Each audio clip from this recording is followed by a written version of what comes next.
Hi everyone. I wanted to jump on here and do a quick video update before I head into work. So the past week and couple days, I've been transitioning into the carnivore diet. And if you saw my last video, wow.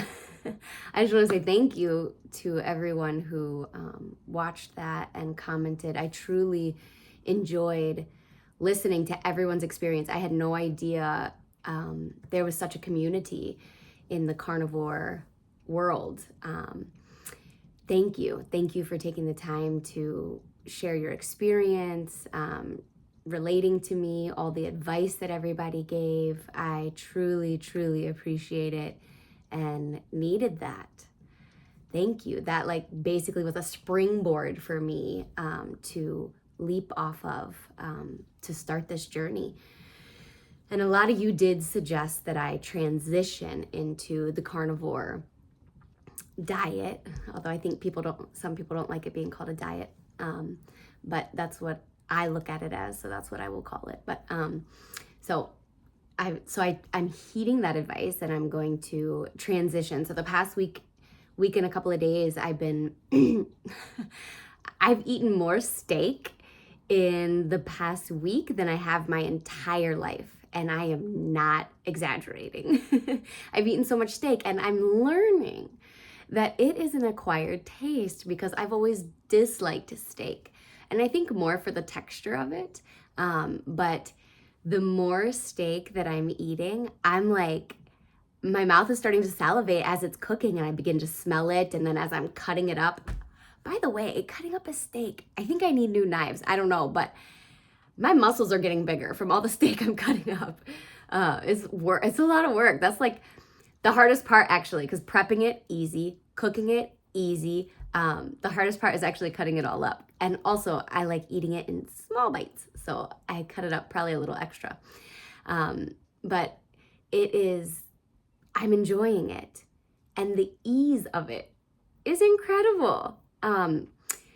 Someone in the comments in my last video suggested looking at Ninja, like air fryers, Ninja products. And so I jumped on Facebook Marketplace and I was able to get a used Ninja 5-in-1 foodie thing.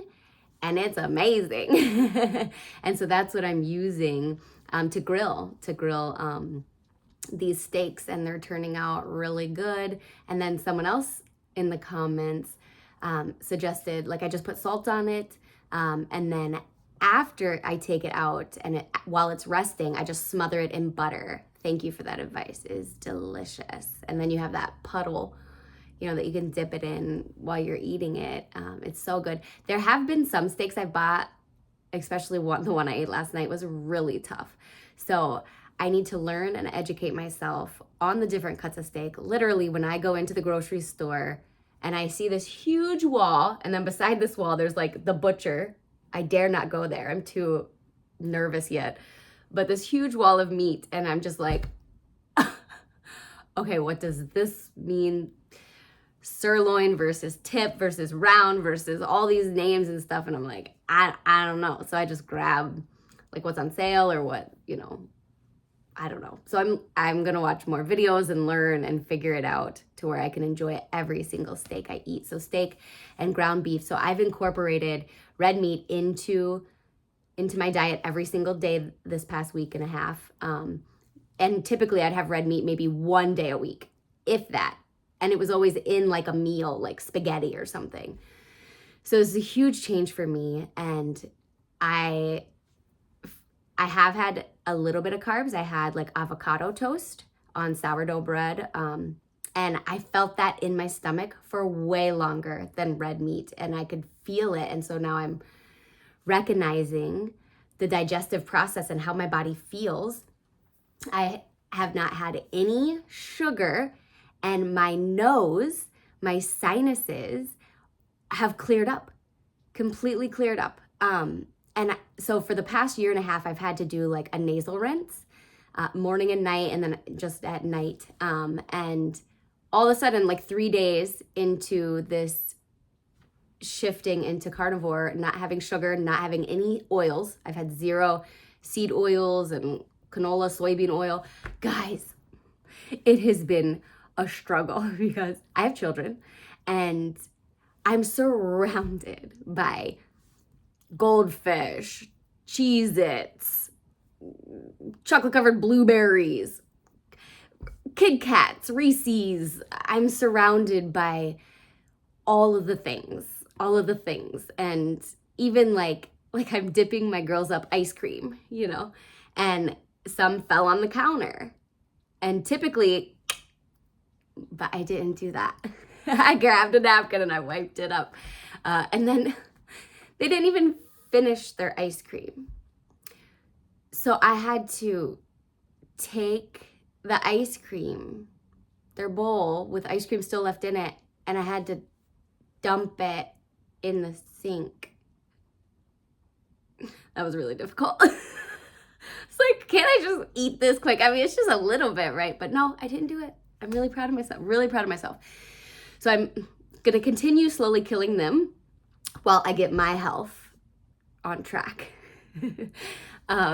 And then hopefully, obviously, get myself on track and then slowly move them towards that way too. But it's just funny. But I'm proud of myself and my desire to get healthy. And obviously, when you end up being in physical pain, it's easy to have that will to not deviate. But I did have popcorn. We went to the movies on Friday night and I did have popcorn. Surprisingly, that sat really well in my stomach. But it was avocado toast. I have had some blueberries, some apples, applesauce. Applesauce is like what's saving me, I think, from grabbing something sweet or sugar-wise. So unsweetened applesauce. And it sits really well in my stomach, but I'm sure I do slowly want to transition. Like, this is my process of transitioning in. And obviously adding the red meat every single day, it has been amazing. My nose feels amazing. That's first. The rash on my elbows and ankles is still kind of like in and out. So I don't know what the deal is with that, but I'll just continue, focusing on it and seeing. But yeah, I just wanted to give a quick update. And I want to say thank you to everyone that commented and gave me advice and shared their experience with me on this. I appreciate it, and I'm looking forward to my journey and my experience. And I would have never guessed. Like, I think, when I'm smothering butter on things and I get butter on my finger, I noticed, like, I think, oh, I need to get that off my finger and I want to wipe it off. But I'm like, why don't I just lick it?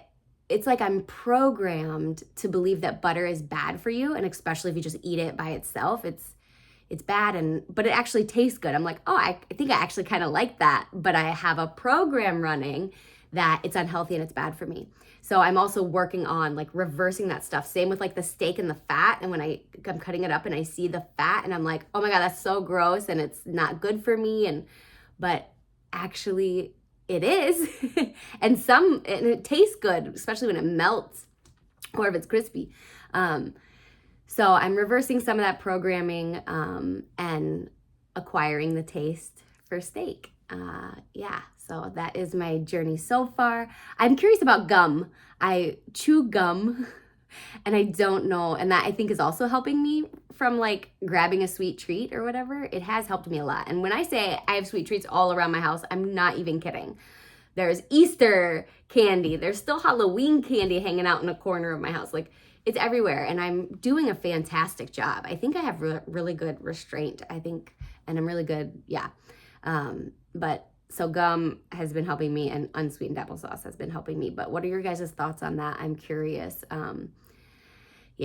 Obviously I'm not strict carnivore yet, but anyways, I hope you all have a fabulous day. Remember to love yourself. Love yourself as a human. Love yourself as a human. Don't forget. I know for myself, I tend to want to do a bunch of different things, spiritual practices such as like breath work and meditation and chanting and workshops and doing things to try and strengthen my psychic abilities. And in the end, what I'm noticing is the most powerful and profound thing that creates a shift and a change is just loving myself as a human. Love you guys. Have a good day.